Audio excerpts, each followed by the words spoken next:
I was in communications, and I pretty much ran all their communications for them. And what I did was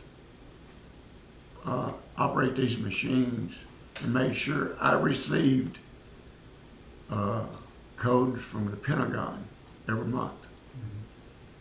And at the end of that month, I had to bring them codes back in, destroy them, and then send a letter to the Pentagon with the signature of mine and the communications officer saying that the codes had been destroyed, the old ones, and the new ones had been issued, and to who they have been issued to. They guarded them very close.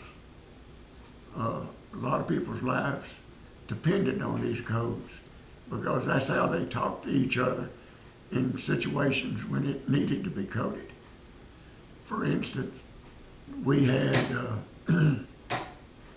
spotters out flying airplanes and helicopters. They would catch the enemy in the open, the movement of the enemy.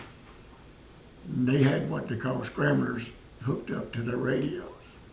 They could call back to our operations through using this scrambler. It would garble the message so that the enemy, if he was given the coordinates, they didn't understand what he was saying.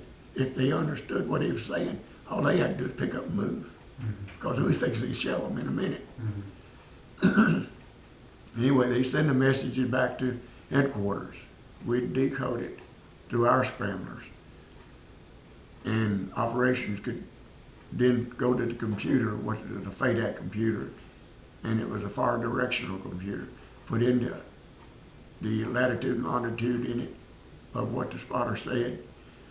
It would tell them what to shoot the guns at, how to position them. This is all done within seconds.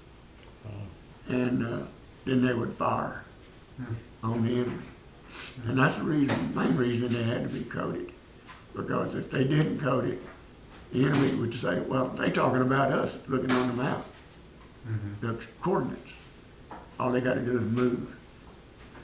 And then it's no use to our side.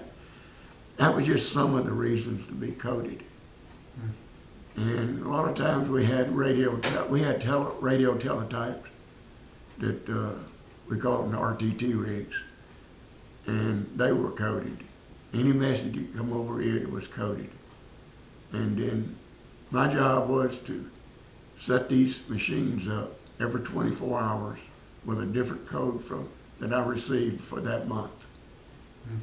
And I had about 14 batteries that was under me that I had to make sure that they could communicate to me or the operations center.